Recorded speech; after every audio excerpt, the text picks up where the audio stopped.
গত ক্লাসে তোমাদেরকে হস্কিন্স লিম্ফোমা পড়াইছিলাম। আজকে non Hodgkin lymphoma, difference between Hodgkin and non Hodgkin lymphoma. দুটা ডিফারেন্সটা কি? ক্রিয়েটস নোডাল ইনভলভমেন্ট কমন, গত ক্লাসে পড়েছে, আজকে আবার রিভিশন দিচ্ছি। এটা common Hodgkin lymphoma, nodal involvement common, uncommon non Hodgkin lymphoma. এরপর আসো এক্সট্রা নিউরাল ইনভলভমেন্ট, এটা হচ্ছে নন হস্কিন লিম্ফোমাতে কমন আর হস্কিন লিম্ফোমাতে uncommon. Nature of nodal involvement, Hodgkin lymphoma এটা হচ্ছে single axial group of lymphoma, আর মাল্টিপল পেরিফেরাল লিম্ফোমা। আর স্প্রেড যেটা কন্টাজিয়াস হচ্ছে হস্কিন লিম্ফোমা, নন কন্টাজিয়াস হচ্ছে নন হস্কিন লিম্ফোমা। ফিভার হচ্ছে কমন হস্কিন লিম্ফোমাতে আর নন হস্কিন লিম্ফোমাতে লেস কমন।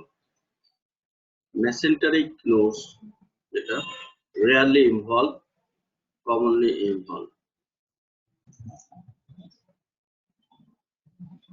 রিড-স্টেনবার্গ জায়ান্ট সেল যেটা হস্কিন লিম্ফোমাতে প্রেজেন্ট থাকে, নন হস্কিন লিম্ফোমাতে অ্যাবসেন্ট থাকে।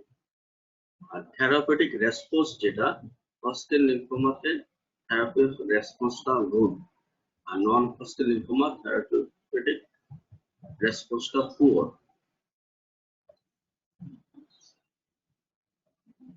এই হচ্ছে ডিফারেন্স বিটুইন হস্কিন এবং নন হস্কিন লিম্ফোমা। তোমাকে আমার কথা নেক্সট আমি যাব রিড-স্টেনবার্গ সেল। এটা গত ক্লাসে দেখেছি, আজকে আবার দেখাচ্ছি। একটা নরমাল আর এটা হচ্ছে রিড-স্টেনবার্গ সেল। টিপিক্যাল বা classical type of Reed Sternberg cell characteristic কি?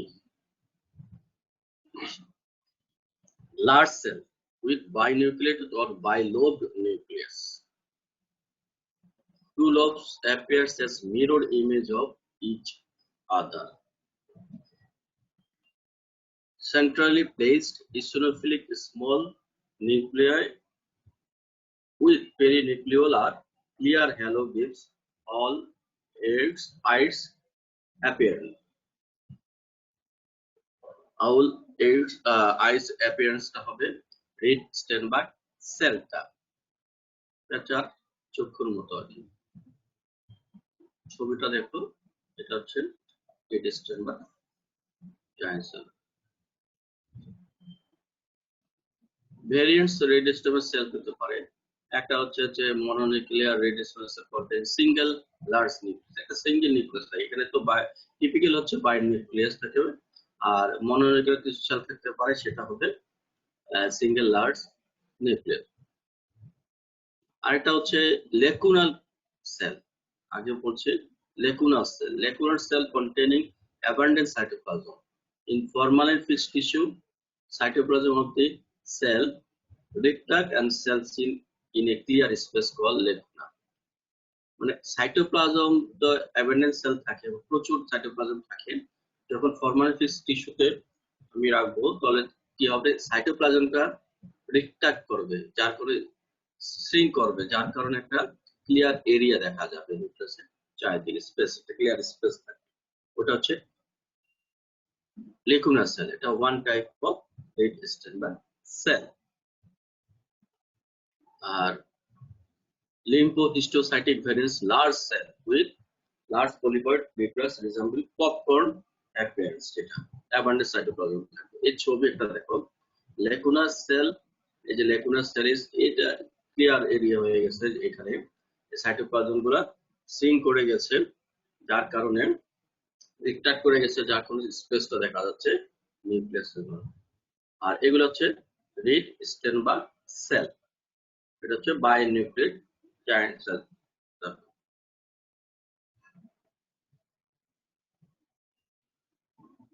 আচ্ছা, এটা গেল। হ্যাঁ, এবার আসো নন হস্কিন লিম্ফোমা।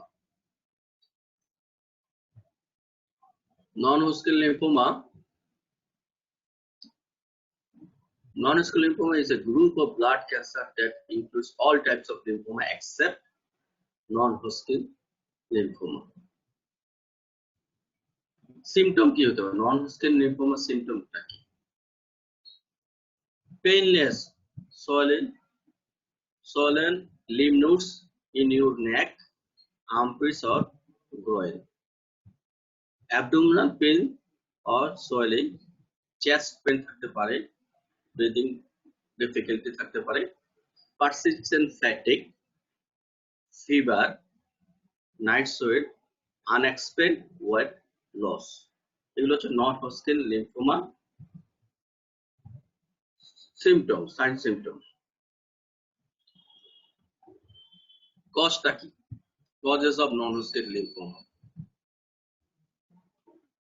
একটা হচ্ছে যে virus, Epstein-Barr virus R Burkitt's lymphoma, hepatitis C, human T lymphotropic virus 1, Helicobacter pylori causing lymphoma of the stroma. Chemicals, কিছু chemicals এর কারণে হতে পারে। Medical treatment, radiation, chemotherapy বা radiotherapy, chemical treatment, genetics diseases, Klinefelter syndrome তাদের এটা থাকতে পারে। Chedick-Hegacy syndrome, ataxia-telangiectasia syndrome, এগুলো genetic disease related পেশেন্টদের থাকতে পারে। lymphoma, autoimmune, sudden autoimmune disease, Sjogren's syndrome, celiac spot, rheumatoid arthritis, SCD, এগুলো হচ্ছে causes of non-Hodgkin lymphoma.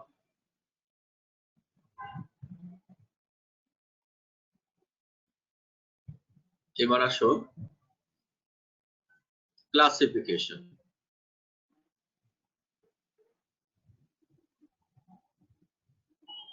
Rappaport classification. এটা তো সাইটোলজিক্যাল অ্যাপিয়ারেন্সের উপর, সাইটোলজিক অ্যাপিয়ারেন্স এবং growth pattern of the cell দেখে এই ক্লাসিফিকেশনটা করা হয় based on cytologic appearance and growth pattern of sell.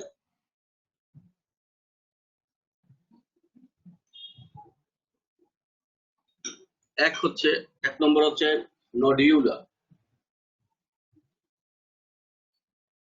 Lymphocytic mix, যেটা লিম্ফোসাইটিক এন্ড হিস্টোসাইটিক আছে মিক্স থাকবে, আরেকটা হচ্ছে histiocytic. Nodular lymphocytic poorly differentiated, mix হচ্ছে লিম্ফোসাইটিক এন্ড হিস্টোসাইটিক, আরেকটা হচ্ছে হিস্টোসাইটিক। ডিফিউজ কেসের ক্ষেত্রে হবে lymphocytic, well differentiated lymphocytic, less differentiated বা পুরলি ডিফারেন্সিয়েটেড, মিক্সড হবে লিম্ফোসাইটিক এবং হিস্টোসাইটিক, হিস্টোসাইটিক, আনডিফারেন্সিয়েটেড বার্কিটস লিম্ফোমা, নন বার্কিটস লিম্ফোমা। এটা হচ্ছে ডিফিউজ, এগুলি বার্কিটস এবং নন বার্কিটস হচ্ছে ডিফিউজ। তাহলে এক নম্বর গেল নডুলার, এটা লিম্ফোসাইটিক বা পোরলি ডিফারেন্সিয়েটেড, আর মিক্সড, আর এটা হচ্ছে হিস্টোসাইটিক। মিক্সটা হচ্ছে লিম্ফোসাইটিক এবং হিস্টোসাইটিকের মিক্স। ডিফিউজের ক্ষেত্রে হবে lymphocytic well differentiated, lymphocytic less differentiated, আর মিক্সড হবে লিম্ফোসাইটিক বা হিস্টোসাইটিস আর হিস্টোসাইটিক আনডিফারেন্সিয়েটেড। আনডিফারেন্সিয়েটেড ভিতরে আছে এটা আছে বার্কিটস লিম্ফোমা, আর এটা হচ্ছে নন বার্কিটস লিম্ফোমা। এটা হচ্ছে র্যাপাপোর্ট ক্লাসিফিকেশন, নডুলার এবং diffuse lymphoma. B, Lewis Collins classification, এটা সেল অরিজিনের উপরে এই ক্লাসিফিকেশনটা করা হয়।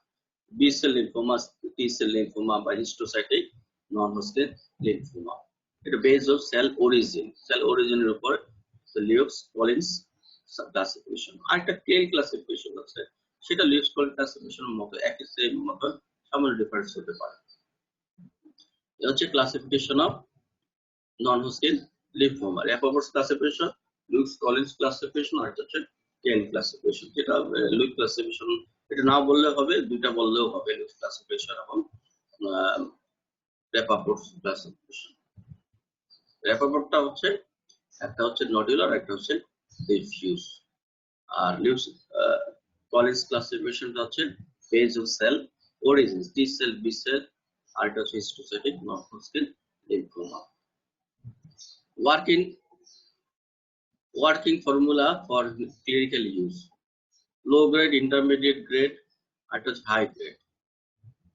স্মল লো গ্রেড যেটা small lymphocyte, follicular predominant small cleaved cell, follicular mix small and large cleaved cell থাকবে।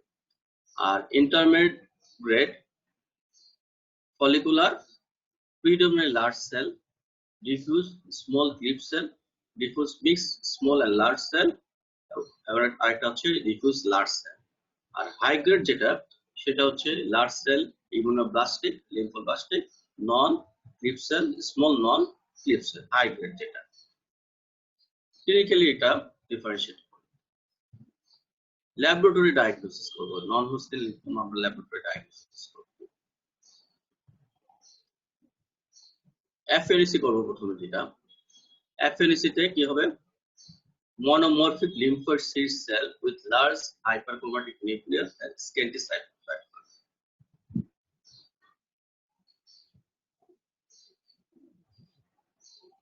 Monomorphic lymphoid seed cells with large hyperchromatic nuclei and scanty cytoplasm. Histopathology যেটা কি হবে? First nodal architecture with evidence of low or intermediate or high grade lymphoma. যেটা আমি clinical use যেটা আমি বললাম যে আগের পেজে লো গ্রেড, ইন্টারমিডিয়েট এবং হাই গ্রেড। ছবিগুলো দেখো, এটা নন হজকিন লিম্ফোমা একটা ছবি আছে এখানে। নন হজকিন লিম্ফোমা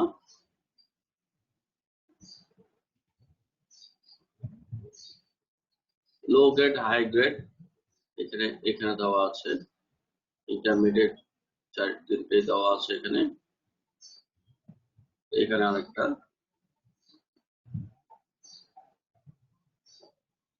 ইমিউনোসাইটোকেমিস্ট্রি করতে পারে আমরা CD20 সেল বা CD90 সেল, সেটা হচ্ছে ইমিউনোহিস্টোকেমিস্ট্রি। এটা নন হজকিন লিম্ফোমার জন্য। মূলত আমরা যেটা করে থাকি প্রথমে হচ্ছে যে এফএনসি করতে হবে ফার্স্ট। এফএনসি করার পরে এরপর হিস্টোপ্যাথোলজিতে যাব। এফএনসিতে আমরা কি পাবো? হাইপারক্রোমাটিক নিউক্লিয়ার পাবো এবং স্টেটে সাইটোপ্লাজম পাবো। আর হিস্টোপ্যাথোলজিতে যেটা যে নোডাল আর্কিটেকচারটা চেঞ্জ হয়ে যাবে উইথ এভিডেন্স লো আর intermediate high grade lymphoma. Characteristic যেটা বললাম, যেমন এটা আবার দেখাই দিই যে লো গ্রেডটা কি বলা হয়, এটা স্মল লিম্ফোসাইট থাকবে। আর ফলিকুলার যেটা predominant small cleaved cell, follicular mixed cell থাকতে পারে, লার্জ এবং স্মল সেল। আর ইন্টারমিডিয়েট গ্রেড যেটা সেটা হচ্ছে এখানে লার্জ সেল থাকবে, ফলিকুলার টাইপ হলে সেটা লার্জ সেল থাকবে, ডিফিউজ হচ্ছে স্মল ক্লিপ সেল, আর মিক্সড সেল থাকতে পারে, ডিফিউজ হচ্ছে লার্জ সেল থাকবে। আর হাই গ্রেড যেটা হচ্ছে ইমিউনোব্লাস্টিক লার্জ সেল থাকবে, লার্জ থাকবে বা স্মল বা নন ক্লিপ সেল থাকবে। এগুলো হচ্ছে ক্লিনিক্যালি ডিফারেন্সিয়েট করা যায় হিস্টোপ্যাথোলজি এক্সামিনেশন করে যে ছবিগুলো আমি দিলাম।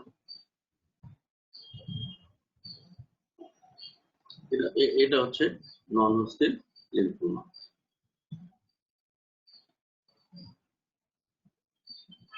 তাহলে ক্লাসিফিকেশন তো মনে রাখো, এপাপোট ক্লাসিফিকেশন আর লুকস কলিন্স ক্লাসিফিকেশন। আর এটা হচ্ছে কেল ক্লাসিফিকেশন। কেল ক্লাসিফিকেশনটা হচ্ছে লুকস কলিন্স ক্লাসিফিকেশনের মতো একই রকম। হজকিনের ক্লাসিফিকেশন মনে আছে কিনা? Sclerosis, mixed সেলুলারিটি, lymphocyte rich, lymphocyte predominant and lymphocyte depletion. না পড়া তো কথা না। Nodular sclerosis, mixed cellularity, lymphocyte rich, lymphocyte predominant and lymphocyte depletion. Of lymphadenopathy, এটা একটা কমন কোশ্চেন থাকে। Causes of lymphadenopathy, inflammatory যেটা acute and non-specific, chronic, non-specific, chronic, specific. R immunological হচ্ছে সার্কোডোসিস, রিউমাটয়েড আর্থ্রাইটিস, নিউপ্লাস্টিক হচ্ছে কোনো এখানে নিউপ্লাস্টিক ক্ষেত্রে এখানে lymphadenopathy malignant condition Hodgkin non Hodgkin lymphoma, ওরাজেল ডিজিজে অ্যাসিলি, পলিআর্থ্রিক নোডুসা, আর মিসেলানাস যেটা অ্যাকুট লিম্ফোপ্লাস্টিক লিম্ফোমা বা ক্রনিক লিম্ফোপ্লাস্টিক লিম্ফোসাইটিক লিম্ফোমা। এটা হচ্ছে কজেস অফ লিম্ফোএডিনোপ্যাথি। এটা একটা কোশ্চেন থাকে।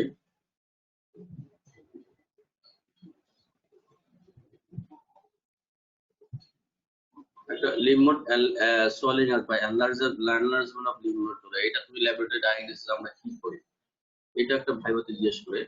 একটা সোয়ালিং আছে, লিম্বোড সোয়ালিং বা একটা প্রথম আমরা কি করি, সোয়ালিং আসলে প্রথমে আমরা যেটা করি সেটা হচ্ছে যে এফএনসি করি। ফার্স্ট এফএনসি করে আমরা দেখি সেলুলার অ্যাবনর্মালিটিটা করে দেখি। এরপরে এফএনসি কনফার্ম করা হচ্ছে, তারপরে যে আমরা লিম্বোড বায়োপসি যাব, কোন অ্যাসপিরেশন বা বায়োপসিতে যাব। ইমিউনোহিস্টোকেমিস্ট্রি, ইমিউনোহিস্টোসাইটোকেমিস্ট্রি একটা আছে, ফ্লো সাইটোমিটার যেটা, ফলিকুলার জেনেটিক স্টাডি এফআইএসএস, এটা হচ্ছে ইনসিটু রেজিস্ট্রেশন করা হয়। আর এটা হচ্ছে জেনেটিক স্টাডি বা সাইটোজেনেটিক্স, এটা হচ্ছে ল্যাবরেটরি ডায়াগনোসিস। একটা সোলিং অফ লিনিয়াম সলিং আছে, সেটা সিরিয়ালি এটা করা হয়। জি স্যার। আচ্ছা, লিম্ফোলাইটিক সিস্টেম তোমাদের শেষ হয়ে গেল। আর তোমাদের পরীক্ষার নোটিশ পাইছো? কোনো পরীক্ষা তোমাদের অনলাইনে পরীক্ষা হবে, নোটিশ পাইছো? অনলাইনে যে পরীক্ষা হবে এরকম কোনো নোটিশ পাইছো?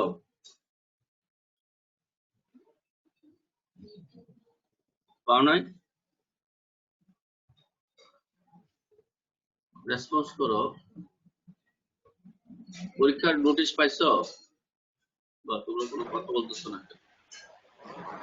স্যার পরীক্ষা হবে বলছে, কিন্তু কোনো এক্সাক্ট কোনো ডেট বা এরকম কিছু তো স্যার জানায় না। আচ্ছা, ডেটটাও পেয়ে যাবা। 1 ঘন্টা কি 1.5 ঘন্টা, আমি চেষ্টা করতেছি 1 ঘন্টা, শুধু 1 ঘন্টার পরীক্ষা নেওয়া, বেশি নেওয়া যাবে না। অনলাইনে পরীক্ষা বেশি নেওয়াটাও ঠিক হবে না। 1 ঘন্টা পরীক্ষা, এখানে এমসিকিউ এবং এসসিকিউ।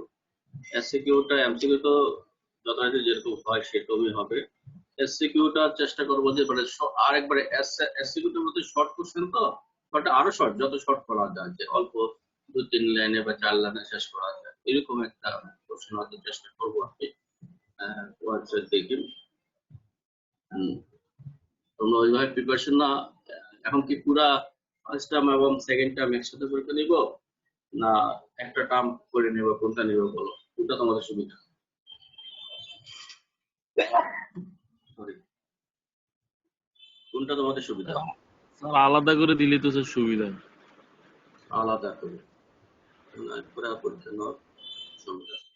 আচ্ছা, এই পরীক্ষাটাতে ঠিক আছে, তাহলে প্রথমে আমি তাহলে ফার্স্ট টার্মটাই নেই।